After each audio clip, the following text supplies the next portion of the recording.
దేశేషు ధనం విద్యా వ్యసనేషు ధనం మతి పరలోకేన ధనం ధర్మం శీలం తత్ర వై ధనం. అంటే మనం ఎక్కడైనా విదేశాలకు కానీ దూర ప్రాంతాలకు కానీ వెళ్ళినప్పుడు మనకి చదువు రాని వేళ నానా కష్టాలు పడవలసి వస్తూ ఉంటుంది. ఎందుకంటే అక్కడ ఓ బోర్డు ఉంటుంది, ఈ బస్సు ఎక్కాలి, అది ఏ బస్సో తెలియదు, మనకి ఎక్కడికి ఎడుతుందో తెలీదు, ఎవరినైనా అడుగుతూ ఉండాలి, బాబు ఆ ఊరెళ్ళే బస్సు అదేనా అంటూ ఉండాలి. మనం అడిగింది వాడికి తెలీదు, వాడు చెప్పేలోపు నీ బస్సు వెళ్ళిపోతుంది. లేకపోతే ఏదో బోర్డు ఉంటుంది, ఏదో ఒక ఆఫీస్కి వెళ్ళాలి, వాడు ఏదో రాసి ఉంటుంది, ఇంగ్లీష్లోనో ఎక్కడో రాసి ఉంటుంది, మనకి చదువు రాదు. ఇవన్నీ కూడా కష్టాలు, నానా కష్టాలు పడవలసి వస్తుంది చదువు రాని వేళ. ఎందుకు పనికిరాం దూర ప్రాంతాలకు వెళ్ళినప్పుడు చదువు వచ్చి ఉండాలి. ఆ చదువే అక్కడ మనకి ధనం లాంటిది. జేబులో 1000 రూపాయలున్నా అది పనికిరాదు. పూర్వం ఇక్కడ చిన్న తమాషా కథ మా చిన్నప్పుడు చెప్పుకునేవారు, ఎస్ నో ఆల్ రైట్. ఒకడు ఉండేవాట చాలా పాత రోజుల్లో, ఇంగ్లీష్ అసలు రాని వేళ. వాడు ఓసారి దూర ప్రాంతం ఊరికేదో వెళ్ళాల్సి వచ్చింది. వాడు కొంచెం ఆడంబరం మనిషి అనమాట, దంభాలు ఎక్కువ చెప్తూ ఉంటాడు.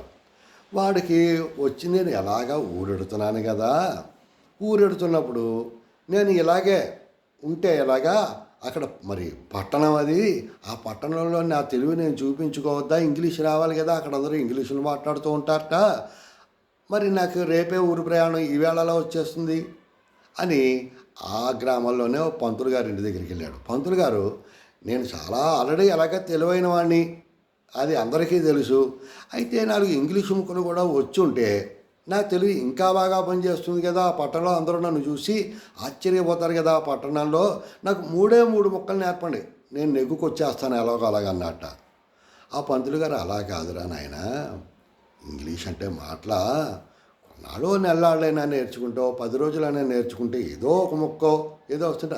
ఏంటండి మీరు అలా మాట్లాడతారు పంతులు గారు, నా గురించి మీరు తక్కువ అంచనా చేస్తున్నారు, మీరు అదంతా అనవసరం, మీకు 3 ముక్కలు నేర్పండి అన్నట్ట.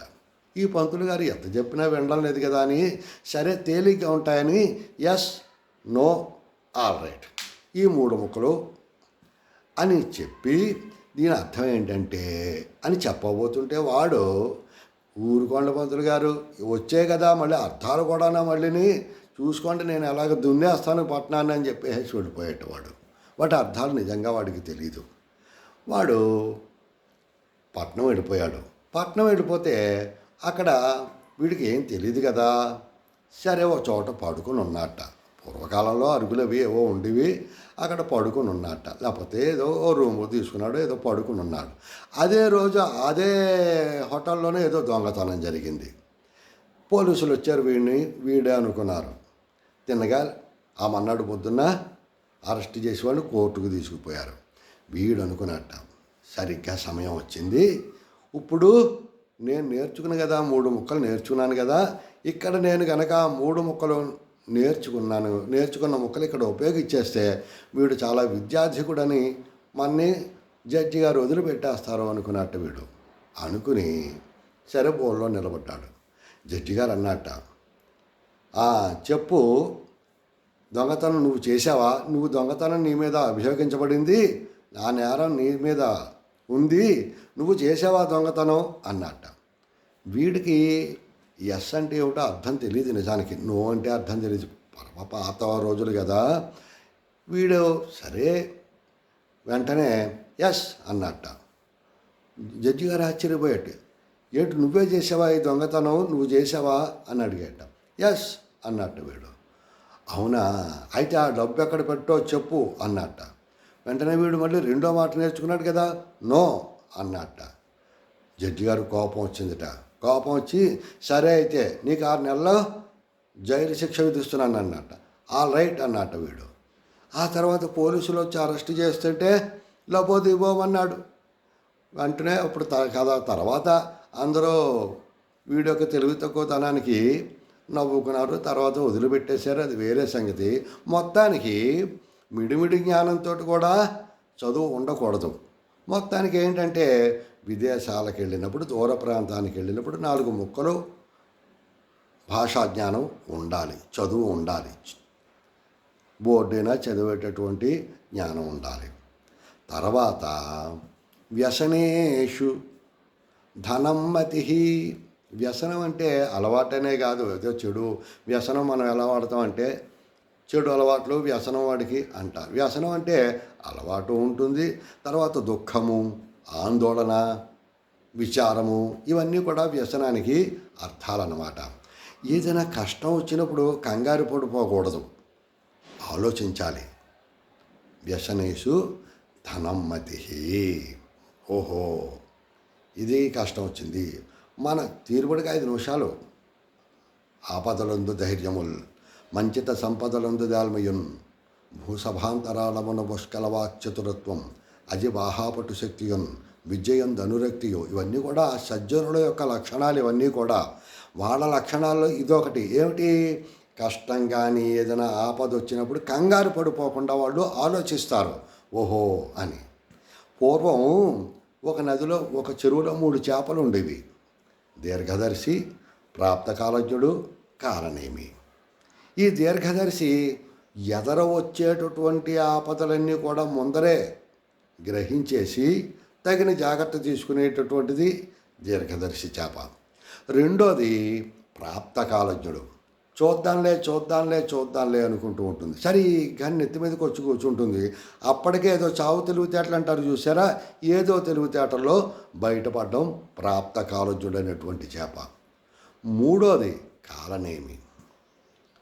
అది దానికి ఇప్పుడు ఆలోచించలేదు, ముందర చెప్తే వినలేదు, అలాగే ఆ ఆపదకి బలైపోతుంది. ఇవి 3 చేపలు. ఒకనాడు ఈ దీర్ఘదర్శి మిగతా 2 చేపలతోటి చెప్పిందిట, ఏమర్రా, ఇందాక జాలర్లు వచ్చి చూస్తున్నారు, ఈ చెరువు ఎండిపోతుంది, మన్ను పట్టేసుకుంటారు, నేను అందుకని ఇప్పుడే పారుతోంది కదా, ఇంకో పక్క చెరువుకి వెళ్ళిపోదాం రండి అనేసరికి ఈ 2 చేపలు అన్నట్ట ఊరికో ప్రతిదీ నీకు ఎక్కువ అనుమానించడాలు ఎక్కువ, ఏమీ లేదు, మాట్లాడుకోరుకోమని సరికి దీర్ఘదర్శి వెళ్ళిపోయింది. సరే మీ కర్మ, మీరు ఉండండి అయితే అని చెప్పేసి ఆ దీర్ఘదర్శి అది వెళ్ళిపోయింది. ఇంకో చేపలకు బాగా గోదావరిలోకి ఎక్కడికో వెళ్ళిపోయింది. సరే అన్న కాలానికి ఈ జాలర్లు వచ్చేసారు. జాలర్లు వచ్చేసి వాలేసేసారు. వాలేసేసరికి ఈ 2 చేపలు అందులో పడిపోయేసరికి ఈ ప్రాప్తకాలజ్ఞుడు అంటే అప్పటికి చావు తెలివితేటలు ఏదో ఇంకా అప్పటికప్పుడు ఆలోచిస్తుంది అది. ఆ ప్రాప్తకాలజ్ఞుడు అదేం చేసింది, చచ్చిపోయినట్టు పడిపోయింది. ఈ జాలర్లు చూశారు, ఇంకా కొట్టుకోవడం సాధారణంగా జాలర్లు ఈ వల్ల ఉంటే చేపలు గిలగిలగిల్ల ఆడిపోతాయి కదా, ఇది మాత్రం కదలకుండా అలా ఉండిపోయేసరికి వీళ్ళు ఏం చేశారు, చచ్చిపోయిన చేపేమో అని ఆ చెరువులో వారేశారు.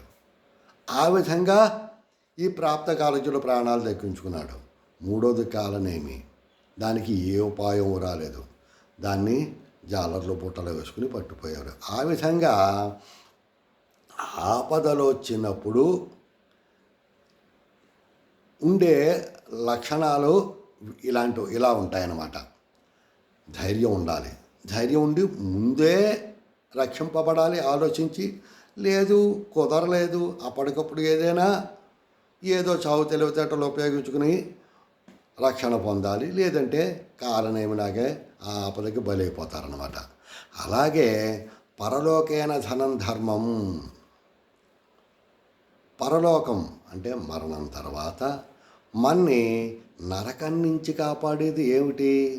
ధర్మం. మనం బతికుండగా చేసినటువంటి దానాలైతేనో, ధర్మాలైతేనో, ఇవన్నీ కూడా సత్యాలైతేనో, ఇవన్నీ కూడా మన్ని కాపాడతాయి అన్నమాట.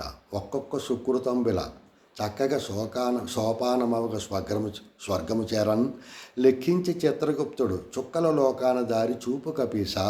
అంటే మనం చేసినటువంటి దాన ధర్మాలైతేనో, మంచి అయితేనో, ఇవన్నీ కూడా చిత్రగుప్తుడు చిట్టాలో రాసుకుంటూ ఉంటాడు. ఆయన చూస్తాడు, ఓహో వీడి పేరు ఇది, వీడి ధర్మాలు ఇన్ని ఉన్నాయి, వీడిని స్వర్గం పంపించండి, లేదంటే నరకంలో దోసేయండి అని. అదేవిధంగా పరలోకేన ధనం ధర్మం, పైకెళ్ళకే ఏమిటి మనం ధర్మమే. ఆ ధర్మమే మనల్ని కాపాడి మనకు స్వర్గప్రాప్తిని చేకూరుస్తుంది. వచ్చి జన్మ మంచిగా ఇంకా జన్మ ఉంటుంది. అలాగే శీలం ఎప్పుడూ కూడా శీలం తత్రవేధనం. మనిషికి క్యారెక్టర్ ముఖ్యమన్నమాట.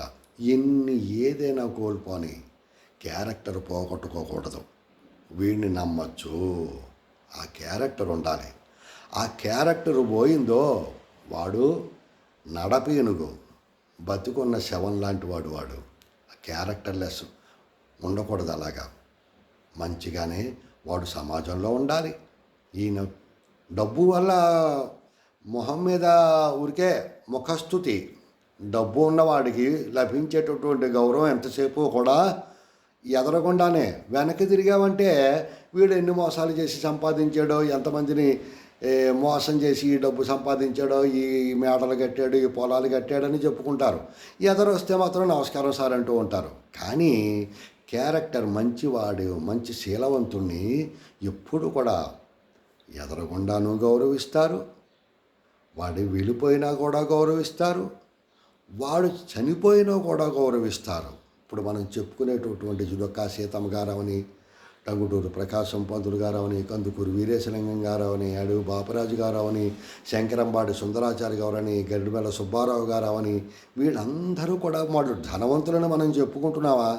ధనవంతులు కాదు కదా. వాళ్ళు దేశానికి సేవ చేశారు, మంచి శీలాన్ని సంపాదించుకున్నారు. ఇంకా సీతారుంధ్య